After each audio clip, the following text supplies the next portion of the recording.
Hey, this is Lorena, and I wanted to make a video for you on how to make these beautiful head towel covers.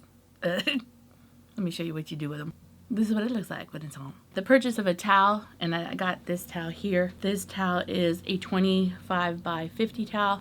I got it at Walmart for like $5, and you can make 2 of these. I'm trying to give you some Christmas ideas, cheap ones too. Handmade, made by you, with a lot of love. Break. Everybody's sucking my life away from me.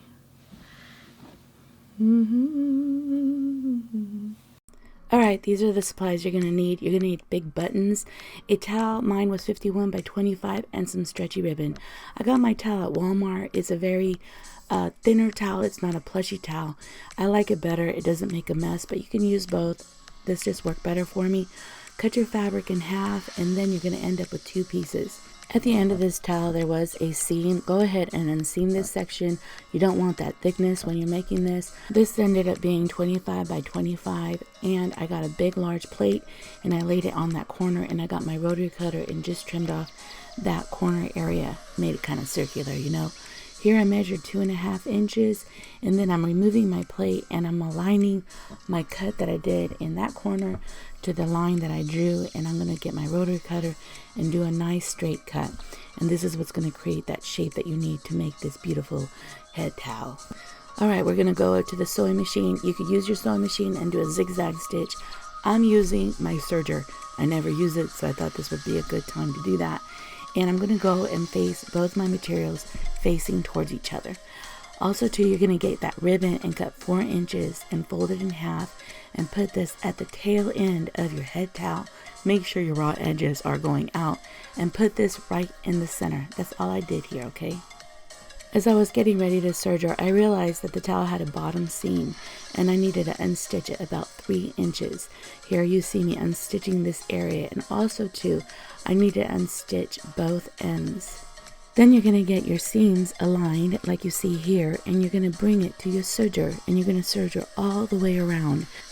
Once you have sergered all the way around, you're going to start working on those open seams that you opened. You're going to go ahead and open it and fold it over nice and clean.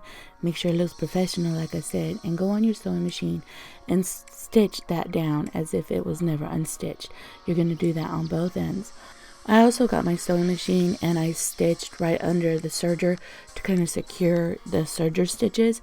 And at the tail end, I went backwards and forwards to secure that ribbon and make sure it didn't get pulled out. Here I'm measuring 3 inches where I'm going to put the button. I put a pin to make sure that I didn't forget where I measured. And then I got a thread and I double threaded it. And I put a knot at the end. And I started threading the button onto my head towel. I made sure that the button was centered to the seam.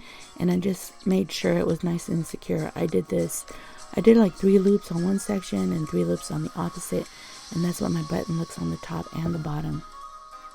They're fast and quick and easy to make. I really do hope you like this video, and I'll see you in the next one. I'm trying to get like some, some cool, like, functional ideas that y'all can use and make quickly. I think this took less than 30 minutes to make both of them.